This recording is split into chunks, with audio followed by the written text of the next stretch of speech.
মিষ্টি দই কীভাবে বানাতে হয় সেটা আমি আপনাদের আগেই করে দেখিয়েছি, বাট এই গরমে আমের সিজনে আম দই কীভাবে বানাবেন সেটাই আজকে আমি এই ভিডিওতে আপনাদের করে দেখাবো। একদম সব মিনিমাম উপকরণ দিয়ে এটা আপনারা বাড়িতেই বানিয়ে নিতে পারবেন। আর আশা করি নিশ্চয়ই দেখতে পাচ্ছেন এটা কত সুন্দরভাবে জমেছে। তাই কোন প্রসেসে করলে এটা খুব সুন্দরভাবে জমবে আর টেস্টটাও দারুণ হবে সেটাই আজকে আমি এই ভিডিওতে আপনাদের করে দেখাবো। সাথে অবশ্যই থাকবে অনেক টিপস অ্যান্ড ট্রিক্স। তাহলে চলুন রেসিপিটা শুরু করা যাক।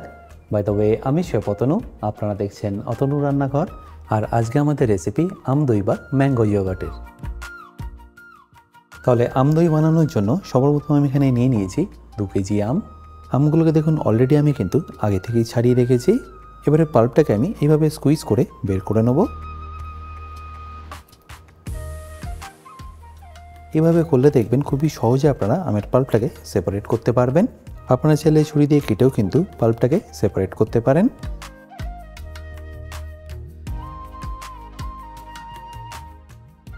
আম দই বানানোর জন্য চেষ্টা করবেন আমটা একদম মিষ্টি নিয়ে নেওয়ার, তাহলে দেখবেন এর টেস্টটা আরও সুন্দর আসবে।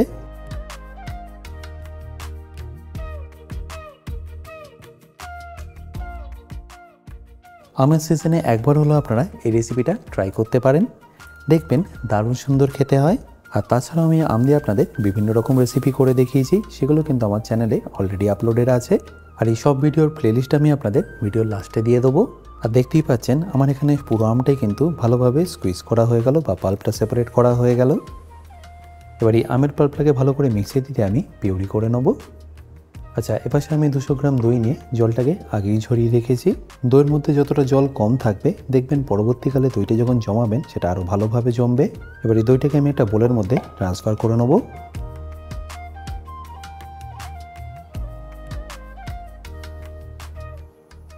এবার এই হ্যাঙ্কারটাকে আমাদের ভালো করে একটু মিশিয়ে নিতে হবে এইভাবে, যাতে এটা একদম ভালোভাবে স্মুথ হয়ে যায়।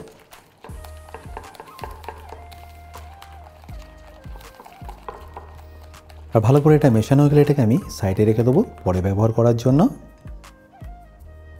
আর এপাশে আমের পাল্পটাকে আমি দেখুন খুব ভালোভাবে পিউরে করে নিয়েছি। দেখতেই পাচ্ছেন কতটা স্মুথ হয়েছে। বা স্টিল এটাকে আমি একবার ভালো করে ছেঁকে নেবো। আর এটাকে ডাইরেক্টলি আমি ছেঁকে নেবো ফ্রাইং প্যানের মধ্যেই, কারণ এর মধ্যে এটাকে একবার আমাদের ভালো করে কুক করে নিতে হবে।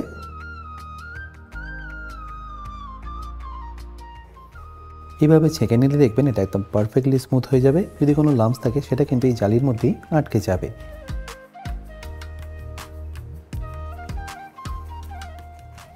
তাহলে আমার এখানে পুরো পাল্পটাই ভালো করে স্ট্রেন করা হয়ে গেল। এবার গ্যাসের ফ্লেমটাকে অন করে এটাকে ভালো করে আপনাদের রিডিউস করে নিতে হবে। আর এটা আপনাদের এই কারণে রিডিউস করে নিতে হবে যাতে এর মধ্যে যে ময়েশ্চারটা আছে সেটা একদমই যেন বেরিয়ে যায়। কারণ এর মধ্যে যদি জল থেকে যায় তো এটা কিন্তু আপনাদের একেবারেই ভালোভাবে জমবে না। তাই একটু ধৈর্য ধরে এটাকে আপনাদের ভালো করে একটু কুক করে নিতে হবে।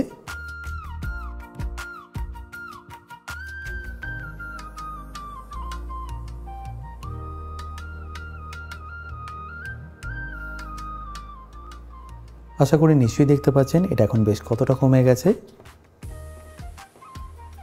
কারণ এর মধ্যে যে ময়েশ্চারটা ছিল সেটা কিন্তু বেশ অনেকটাই বেরিয়ে গেছে। বাস এবার আমি গ্যাসটাকে বন্ধ করে এটাকে সাইডে রেখে দেবো যতক্ষণ এটা পারফেক্টলি ঠান্ডা হয়ে যাচ্ছে। এবার আমের পিউরিটা যতক্ষণ ঠান্ডা হচ্ছে ততক্ষণ আমি এখানে নিয়ে নিয়েছি 2.5 লিটার দুধ, যেটাকে আমি প্রথমে ভালো করে জাল দিয়ে নেব। আর আমি এখানে 2.5 লিটার ফুল ফ্যাট মিল্ক নিয়ে নিয়েছি, তাতে দেখবেন দইটা খুব ভালোভাবে জমবে। আর এই সময় গ্যাসের ফ্লেমটা আপনাদের একদম হাই করে রাখতে হবে। এই স্টেজে আমি দুধটাকে একটু রিডিউস করে নেব। আমরা যেরকম 2.5 লিটার দুধ নিয়েছি তার মধ্যে মোটামুটি আপনাদের 500 ml মতো রিডিউস করে নিতে হবে। আশা করি নিশ্চয়ই দেখতে পাচ্ছেন দুধটা কিন্তু আগের থেকে বেশ অনেকটাই এখন রিডিউস হয়ে গেছে। ব্যাস এই স্টেজে আপনাদের এখানে দিয়ে দিতে হবে চিনি। আমি এখানে 2.5 লিটার দুধের জন্য 750 গ্রাম চিনি ব্যবহার করলাম, যেটাকে আপনাদের ভালো করে দুধের সাথে আবারও মিশিয়ে নিয়ে রিডিউস করে নিতে হবে। এই পুরো প্রসেসটা করতে আপনাদের মোটামুটি সময় লেগে যাবে হাই ফ্লেমে 25 মিনিট মতো। আর আপনারা যদি দুধের পরিমাণটা কমিয়ে নেন সেক্ষেত্রে দেখবেন টাইমটা আপনাদের অনেকটাই কম লাগবে।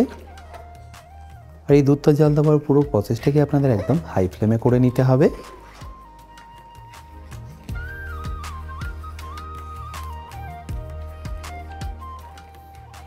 মোটামুটি 25 মিনিট পরে দেখুন দুধটা কিন্তু বেশ এখন অনেকটাই গাঢ় হয়ে গেছে, আর রঙটাও কিন্তু আস্তে আস্তে অনেকটাই চেঞ্জ হয়ে গেছে।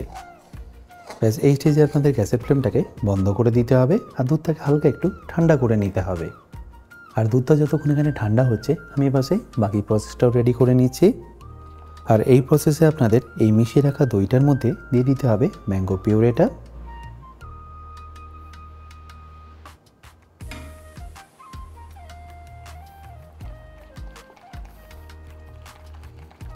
এইভাবে দিতে থাকুন আর এটাকে ভালো করে মিশিয়ে নিতে থাকুন।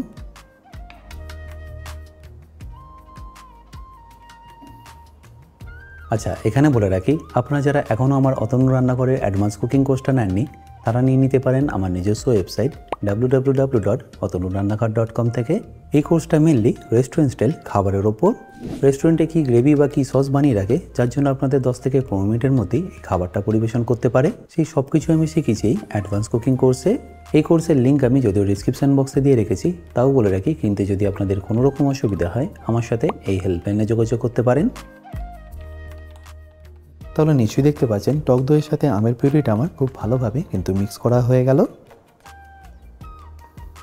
আচ্ছা, এবার এই দুধের মধ্যে আমি কিন্তু মিশ্রণটাকে মিশিয়ে দেবো, আর তার আগে আপনাদের দেখে নিতে হবে হাত দেওয়ার মতো দুধটা যেন গরম থাকে। আশা করি নিশ্চয়ই বুঝতে পারছেন। এরকম হাত সহ গরম দুধের মধ্যে আপনাদের এই মিশ্রণটাকে কিন্তু দিয়ে ভালো করে মিশিয়ে নিতে হবে। আচ্ছা, এখানে বলে রাখি, আপনারা যারা অতনু রান্নাঘরে ইউটেন্সিলগুলো কিনে নিতে চাইছেন লিঙ্ক আমি ডেসক্রিপশন বক্সে দিয়ে রেখেছি, অ্যামাজন থেকে সেটা আপনারা ইজিলি কিনে নিতে পারবেন। আশা করি এর টেক্সচারটা আপনারা নিশ্চয়ই বুঝতে পারছেন এটা কতটা ঘন বা কতটা পাতলা আছে। এবার এটাকে আমি ডাইরেক্টলি হাঁড়িতে ট্রান্সফার করে নেব। এবার এই দইটাকে আমি শুধু হাঁড়ি নয়, সিরামিক এবং স্টিলের মধ্যে আপনাদের জমিয়ে দেখাবো, যাতে আপনারা যে কোনো পাত্রের মধ্যে এটা ইজিলি জমিয়ে নিতে পারেন।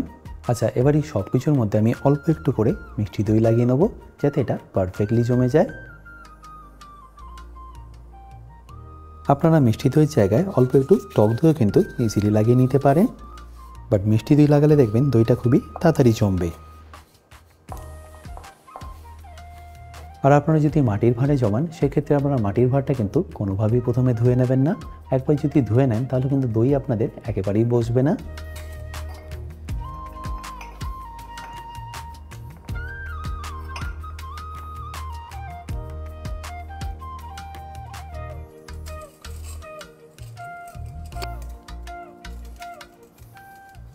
এবার এই পুরো দইটাকে আমি একটা ল্যাডারের মাধ্যমে এইভাবে ট্রান্সফার করে নিচ্ছি।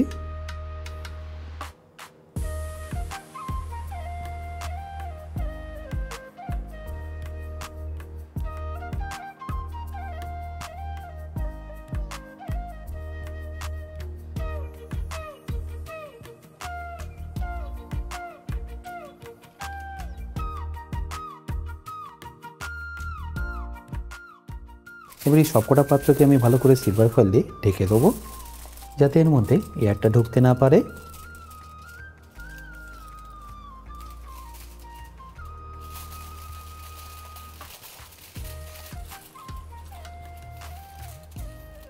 আপনাদের কাছে যদি ঢাকনা থাকে আপনারা চাইলে ঢাকনা দিয়ে সেটাকে ঢেকে নিতে পারেন। এবার এই সবকটা পাত্রকে আমি একটু গরম জায়গার মধ্যে রেখে দেবো 6 থেকে 8 ঘন্টার জন্য, তাতেই দেখবেন দইটা একদম পারফেক্টলি জমে যাবে। আর আপনারা যদি ইনস্ট্যান্টলি এটাকে বেক করে নিতে চান বা জমিয়ে নিতে চান সেক্ষেত্রে স্টিমারে বা ওভেনে আপনারা এটাকে ইজিলি জমিয়ে নিতে পারেন মাত্র 10 মিনিট কুক করেই। বাট আমি এটাকে এইভাবেই জমতে দেবো 6 থেকে 8 ঘন্টার জন্য।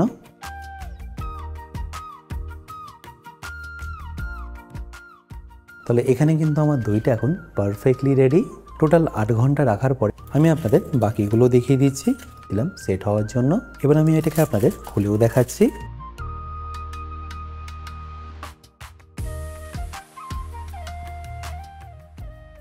আশা করি নিশ্চয়ই দেখতে পাচ্ছেন প্রত্যেকটা পাত্রে কিন্তু এটা একদম পারফেক্টলি জমেছে।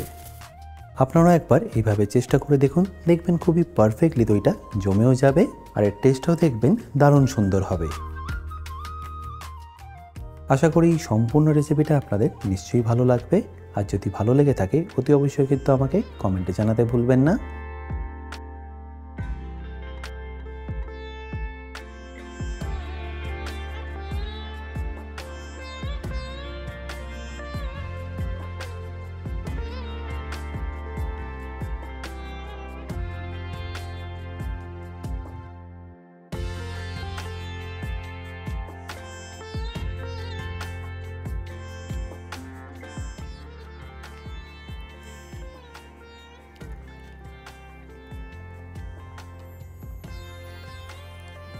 একবার আমার কথা মতো এইভাবে বানিয়ে দেখুন, গ্যারেন্টি দিয়ে বলছি আপনাদের বারবার বানাতে ইচ্ছে করবে। বাই দ্য ওয়ে, আমি শেফ অতনু, আপনারা দেখছিলেন অতনুর রান্নাঘর। দেখা হচ্ছে আপনাদের সাথে একটা নতুন রেসিপি নিয়ে নেক্সট এপিসোডে। ভালো থাকবেন, সুস্থ থাকবেন।